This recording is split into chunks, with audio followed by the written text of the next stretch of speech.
Welcome to Sacred Echoes of India.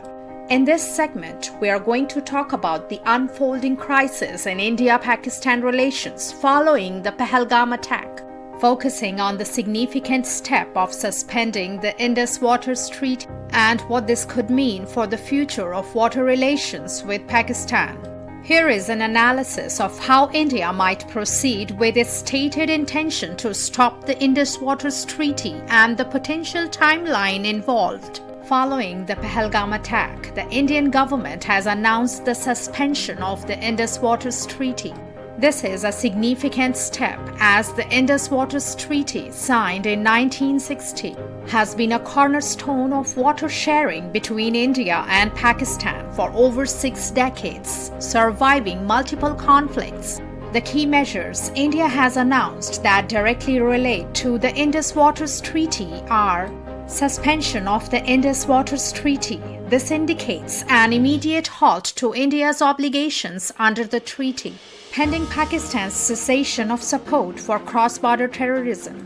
The suspension could allow India to utilize the waters of the western rivers more freely, without the restrictions imposed by the treaty for purposes like irrigation and hydropower. India would likely cease sharing crucial hydrological data with Pakistan, which is essential for Pakistan's water management. It's crucial to understand that unilaterally stopping the flow of water in the Indus system rivers that are allocated to Pakistan under the Indus Waters Treaty is a complex and potentially escalatory action. The treaty itself doesn't contain provisions for unilateral withdrawal or suspension in the way India has announced. Here is a breakdown of the potential steps and challenges. India has control over the eastern rivers and some existing infrastructure on the western rivers for limited irrigation and hydropower generation.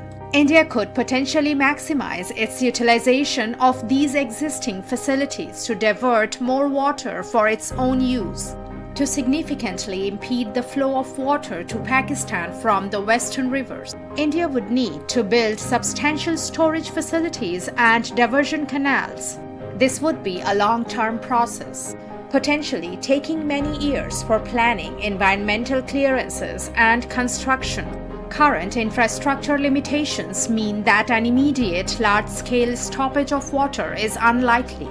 Some experts believe that India's suspension is more of a strategic move to pressure Pakistan into renegotiating the treaty on terms more favorable to India, especially considering India's growing water needs and security concerns. Any drastic action by India to block water flow could invite international scrutiny and potential intervention from bodies like the World Bank, which was instrumental in brokering the Indus Waters Treaty.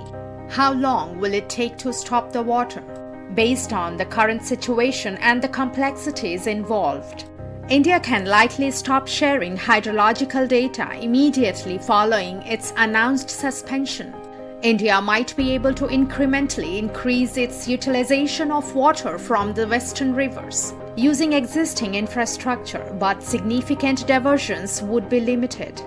Building large-scale projects to significantly impede water flow would take many years, potentially a decade or more, depending on the scale and complexity of the projects. A complete cessation of water flow to Pakistan in the rivers allocated to them under the Indus Waters Treaty is highly improbable in the near future due to the lack of necessary infrastructure and the potential for severe international repercussions. While India has signaled a strong intent to pressure Pakistan by suspending the Indus Waters Treaty, the ability to completely stop the flow of water to Pakistan is not immediate and faces significant logistical, financial, and potentially international hurdles. With a long-term goal of potentially renegotiating the treaty or compelling Pakistan to change its alleged policies on cross-border terrorism.